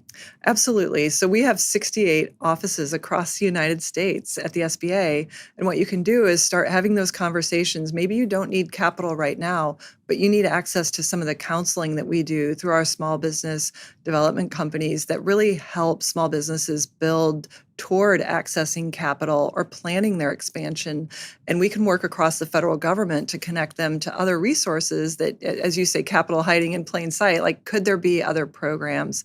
The SBA also oversees government contracting. We have to ensure that small businesses get about 23% of federal contracts. And we have programs to help them onboard into federal government contracting, which I'll admit is not the easiest thing to navigate in the world. And we're trying at the SBA to demystify that and make sure that it's really small businesses that are getting that benefit. It's so good. So we'll put it in the show notes. You should definitely go to the SBA. We'll link where the field offices are. No downside to saying, how could you guys help me? And the entire job of those field offices is to give you resources. That's what they're paid to do. That's right. And we have lending folks in our offices that can help direct you to what those loan services are, or they may say, maybe what you want more of is more of the counseling side and working with our partners in that. Yeah. And can they help you put together a package to actually get money? So if you're like, hey, I want to get a loan from the SBA, here's sort of what I have. Can they look at it and go, well, you should beef up this part of your business plan. You should think about it this way? Yeah. So the lender relations specialist in each district will, kind of navigate you through that program. They'll connect you with a lender. We actually have an online lender match service that you can access as a small business just through our website and see if there's a lender that might be interested in your type of, sector or type of loan. So you can do it that way too, even if you don't want to go into an office. Yeah, I love it. Yeah, I also know that you guys have a list of like the top 200 or something most common lenders with the SBA. So you can kind of see who is playing this game often. I think a lot of times people are like, the SBA loans are really hard to get, which is true in some ways, but also it might be because you're going to a lending institution that doesn't actually work with the SBA and they say they're a big lender, but they're in the bottom quartile. And so if you go to people who are at the very top, and I won't name names, so everybody's our buddy, but it seems like if you go to people who already do the thing, then they will have a higher likelihood of getting approved for the thing. That's very true. And then there's also just the fact that these are government guaranteed loans. Certainly the lender takes the first loss. So these are underwritten to traditional private sector lending underwriting standards. But at the same time, we have to ensure that they're underwritten so that the government isn't put in the position, or the taxpayer, which is also a small business, is put at the position of funding losses. So we want to make sure that portfolio is performing as it should.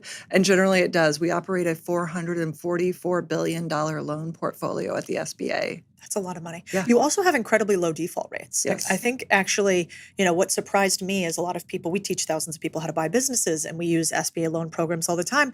And people were like, normal people can't buy a business. The loans, they're underwater. You have this personal guarantee. It's so big and scary. And it is. It should be. Anytime you take somebody else's money, you should be really thoughtful about it. But, your loan rates are incredibly low. So I also think the SBA is a great filter for, should you even buy this business? That's right. Right? If the SBA won't approve it, is it good? That's right. And I have talked to a number of business owners who have said to me, I got my first loan through the SBA. I would not be in business today. I was a sous chef. My wife was a teacher. We barely had any assets, but we had a great idea. They got an SBA loan, but they also said we were never so happy when we paid off that SBA loan. And it gives them the discipline and the confidence to get into business and then start repaying that loan. Yeah, and now you guys have done some interesting things where I saw for the first time ever, you can start to have multiple people on an SBA loan to diversify some of your single party personal guarantee risk, which I think is really lovely for people who don't have a lot of assets. That's right. We've tried to make the programs, make sure that they are performing well, but make them realistic for how deals in the private sector actually work. And a lot of times when you have people designing loan programs that haven't been in the private sector, that don't understand how deals work, that they may not have that flexibility. So we're trying to make sure we have the belt and suspenders on the underwriting standards, but also make sure that they work in the real world. Yeah, well, I really appreciate it. I think a lot of times the SBA loan not going through was a benefit to the buyer of the business, and they didn't even realize it. Well, and that's right. We don't want to saddle people with loans and potential defaults and bankruptcies that we could have foreseen by having the prudent underwriting standards, which we just put back in place at the SBA, and that will strengthen the programs back to where they were. Yeah, I like it. What would you say to people who say, man, the SBA loans take too long, and so they kill my deals, or I can't buy a business because they're not fast enough?